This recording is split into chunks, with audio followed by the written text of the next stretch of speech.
Hi hello నమస్తే welcome to hit TV. నేను మీ శ్యామ్.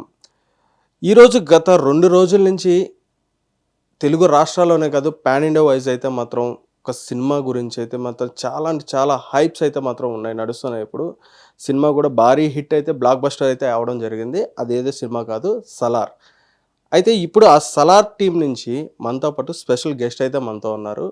వారితో ఈరోజు మనం చిట్ చాట్ అయితే ఎవరో కాదు, స్పెషల్ గెస్ట్ వచ్చేటప్పటికి సలార్ సినిమాలో క్యారెక్టర్ వచ్చేటప్పటికి సురభి. అయితే ఆ క్యారెక్టర్ చేసిన చైల్డ్ ఆర్టిస్ట్ ఈరోజు మనతో పాటు ఉన్నారు.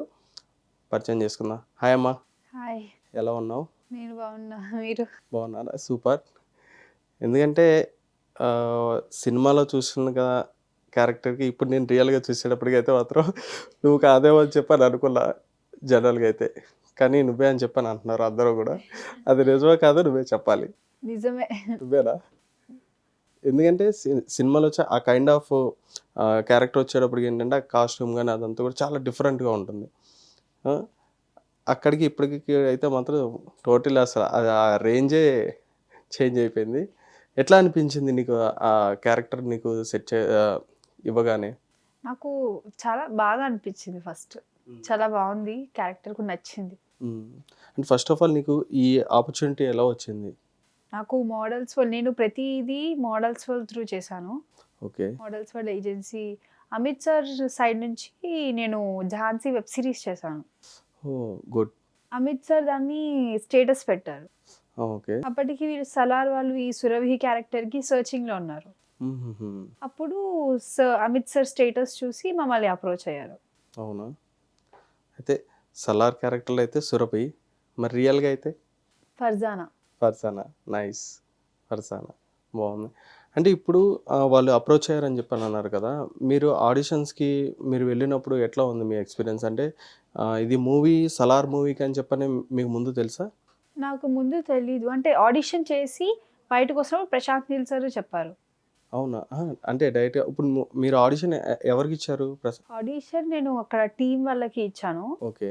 నేను వెళ్తున్నప్పుడు మళ్ళీ బ్యాక్ పిలిచారు. ప్రశాంత్ నీల్ సార్ వస్తారు, కూర్చోండి, ప్రశాంత్ నీల్ సార్కి ఆడిషన్ ఇవ్వచ్చు డైరెక్ట్గా అన్నారు. అవునా? ప్రశాంత్ నీల్ సార్కి డైరెక్ట్గా ఆడిషన్ ఇచ్చాం. ఫస్ట్ ఆ వర్డ్ అన్న తర్వాత మీ ఫీలింగ్ ఎట్లా అనిపించింది? ప్రశాంత్ నీల్ సార్ అక్కడ ఉన్నారని చెప్పారు. నీకు జనరల్గా తెలుసు కదా ప్రశాంత్ నీల్ సార్ అంటే, ఆల్రెడీ మీకు ముందే తెలిసే ఉంటుంది. మీకు అప్పుడు అలా అడగగానే అలా చెప్పగానే మీరు ఎట్లా ఫీల్ అయ్యారు అప్పుడు? నేను చాలా హ్యాపీగా ఫీల్ అయ్యా. ఫస్ట్ అంత పెద్ద మూవీలో ఛాన్స్ వస్తుందని అనుకోలేదు. సార్ చెప్పాక ఇంకా హ్యాపీ ఫీల్ అయ్యా. అవునా? అంటే సార్ని ఫస్ట్ కలవగానే మీతో ఫస్ట్ మీట్ అవ్వగానే సార్ ఏం మాట్లాడారు మీతో? అసలు అట్లా మిమ్మల్ని ఆడిషన్ ఎట్లా ఇమ్మన్నారు? ఆడిషన్ నాకు ఇది ఒక సీన్ ఉంది. అది మూవీలో కూడా సేమ్ సీన్. అది నాకు అక్కడ ఆడిషన్లో కూడా సేమ్ సీన్ ఇచ్చారు. ఆహా. ఆడిషన్ అయిపోయాక ఆడిషన్లో కూడా ఏం మాట్లాడలేదు సార్. ఆడిషన్ చూసారు, కిందకు వచ్చి మమ్మీకే చెప్పేశారు పాప సెలెక్ట్ అయిపోయింది అని. అది ఒక్కటే చెప్పారు. సింగిల్ టేక్లో అయిపోయిందని చెప్పన్నారా? మరి అలాగే సింగిల్ టేక్లో కూడా చేసాం ఆ సినిమాలో. అంటే నీకు ఇంతకుముందు ఏమైనా ఎక్స్పీరియన్స్ ఉందమ్మా? నాకు ముందు నేను చాలా చేశాను. యాడ్స్ చేశాను and Jhansi web series, Chandini Chowdary చిన్నప్పుడు క్యారెక్టర్, అండ్ ఓరి దేవుడా, ఇవన్నీ చేసి ఝాన్సీ నుంచి ఇంకా సలార్ వచ్చింది. అవునా? అంటే పెద్ద క్యారెక్టర్ వచ్చేటప్పటికి సలారే కదా నీకు? ఫస్ట్ పాండ్య మూవీ వచ్చాడు సలార్ కదా. అంటే ఇప్పుడు యాడ్స్ అంటే ఏ టైప్ ఆఫ్ యాడ్స్ ఎట్లా? అంటే మీలో ఎవరు కోటీశ్వరుడు అది, and Renault ad, Sri Chaitanya school ad. Okay. అలా యాడ్స్ చేసావా? ఓకే. 2 years ఉన్నప్పుడు ఐపీఎల్ యాడ్ చేశాను. ఎవరు 2 years ఉన్నప్పుడు? నాకు 2 years ఉన్నప్పుడు. 2 years ఉన్నప్పుడు కూడా యాడ్ చేసావా? అమ్మ, అయితే మీ పేరెంట్స్ అయితే గ్రేట్, చాలా గ్రేట్ అయితే. ఎందుకంటే నీకు అట్లా 2 years ఉన్నప్పుడే నీ చేత యాక్ట్ చేయించారంటే చాలా గ్రేట్. అయితే నువ్వు బాగుంటే యాక్టర్ అనమాట అయితే. పుట్టినప్పటి నుంచి యాక్టింగ్ చేస్తూనే ఉన్నావు ఇప్పటికైతే. Okay, super. అయితే ఇప్పుడు సెట్లోకి వెళ్ళిన తర్వాత అంటే నీకు ఫస్ట్ ఈ ఆడిషన్ అయిపోయిన తర్వాత ప్రశాంత్ నీల్ గారు మాట్లాడారు కదా. ప్రశాంత్ నీల్ గారు మాట్లాడిన తర్వాత అంటే నీకు డేట్స్ ఎట్లా సెట్ అయినాయి? అంటే ఇప్పుడు నువ్వు ఇప్పుడు ప్రజెంట్ ఇంకా 10th అని చెప్పని అంటున్నావు. మరి ఎట్లా సెట్ అయింది? మరి స్కూళ్ళు ఇటు షూటింగ్స్ అవన్నీ ఉంటాయి కదా. స్కూల్లో కూడా నార్మల్గా నా స్కూల్లో వాళ్ళు కూడా సపోర్ట్ చేస్తారు. లీవ్ కావాలంటే లీవ్ ఇస్తారు. అవునా? లీవ్ అయిపోయాక మళ్ళీ స్కూల్ రిటర్న్ అవుతామో అప్పుడు మళ్ళీ ఎక్స్ప్లెయిన్ చేస్తారు ఏమైనా టాపిక్స్ ఉంటే. అవునా? యాక్చువల్‌గా అయితే గనక ఫస్ట్ ఆఫ్ ఆల్ నిన్ను అడగాల్సిన క్వెషన్ ఏంటంటే, అసలు మీ పేరెంట్స్ ఎట్లాగా నిన్ను సపోర్ట్ చేశారని చెప్పన్న విధంగా అడగాలి. అంటే జనరల్‌గా అంటే నీకు ఇంట్రెస్ట్ ఉంటది.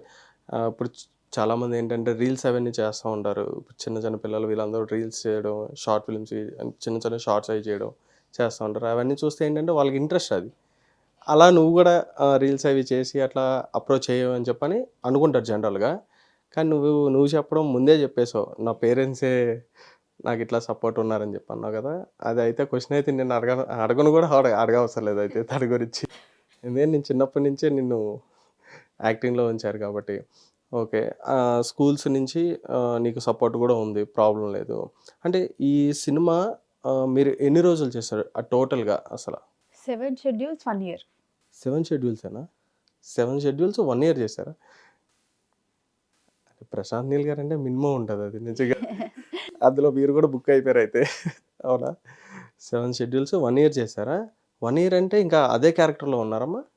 1 ఇయర్ కాస్ట్యూమ్ గాని మొత్తం అంతా. మొత్తం అదే. అసలెట్లా ఆ కాస్ట్యూమ్ ఎట్లా అది ఎట్లా మీరు క్యారీ చేశారు? ఫస్ట్ డే ఇబ్బందిగానే అనిపించింది. తర్వాత 2, 3 డేస్ అలా 1 ఇయర్ 7 షెడ్యూల్స్ ఇంకా అలవాటయిపోయింది. అవునా? అంటే ఈ జనరల్‌గా అయితే నాకు తెలిసి అది డల్ క్యారెక్టర్ అది డల్ మేకప్ లైక్ అలా ఉంటుంది గదా! మరి అది ఎట్లా మీరు యేసుకొని అట్లా ఉన్నారు గదా! టాటూస్ అవన్నీ గూడా ఉంటాయి మళ్ళీ. అవన్నీ ఎట్లా అసలు టాటూస్ అవన్నీ ఏంటి? టాటూస్ అయితే నార్మల్ టెంపరరీ పెయింట్స్. హ్మ్. డ్రెసెస్ అయితే 1 డేకి ఇబ్బంది అనిపించింది. తర్వాత ఓకే. బయట నచ్చుతది కదా అనిపించింది. అవును. జనరల్‌గా అయితే ఇప్పుడు మీరు ఏదైతే క్యారెక్టర్ చేశారో, ఆ క్యారెక్టర్ నుంచి మూవీ అక్కడి నుంచి హైప్ చేంజ్ అయిపోతది. అదే మూవీ టర్న్ పాయింట్ అది. ఎందుకంటే హీరో ఇంట్రో సీన్ కదా అది. ఇంట్రడక్షన్ సీన్ అది. దానికి మీ క్యారెక్టర్‌ని బేస్ చేసి చేసేటప్పటికి అదొక పీక్స్ లెవెల్‌కెళ్ళిపోయింది. నీ ఫీలింగ్ ఎట్లా అనిపించింది అప్పుడు? నేను అంత పెద్దగా అయితే ఎక్స్‌పెక్ట్ చేయలేదు. హ్మ్. అంత పెద్దగా ఎక్స్‌పెక్ట్ చేయలేదు. ప్లస్ అంత పెద్ద స్టార్‌తో కూడా ఎక్స్‌పెక్ట్ చేయలేదు. అవునా? Plus pan India right. అది ఒకటి ఉంది. అవును. ఇంకోటి నా సీక్వెన్స్‌తో ఇంకా ఎంట్రీ అనేది ఇంకా నచ్చింది. కదా! అప్పుడు చాలా హ్యాపీగానే ఉంటావు. అంటే నువ్వు ఎక్స్‌పెక్ట్ చేసావా అది నీ సీన్ అట్లా ఉంటది. ప్రభాస్ గారితో నీ సీన్‌తోనే ఎంటర్ అవుతారని చెప్పనది? ప్రభాస్ సార్‌తో ఎంట్రీ ఉంటదని తెలుసు కానీ మరీ అంత పెద్దగా ఎక్స్‌పెక్ట్ చేయలేదు. చేయలేదా? అదే కదా అసలు మూవీకి టర్న్ పాయింట్ అయిపోయింది కదా! ఇప్పుడు నీ ఫ్రెండ్స్ గాని వీళ్ళంతా కూడా ఎట్లా ఫీల్ అయ్యారు? వాళ్ళు చాలా హ్యాపీ. ఎందుకంటే మన తెలుగు ఇండస్ట్రీకి అయితే పాన్ ఇండియా రేంజ్‌కి తీసుకెళ్ళిన హీరో అంటే ప్రభాస్. అసలు జనరల్‌గా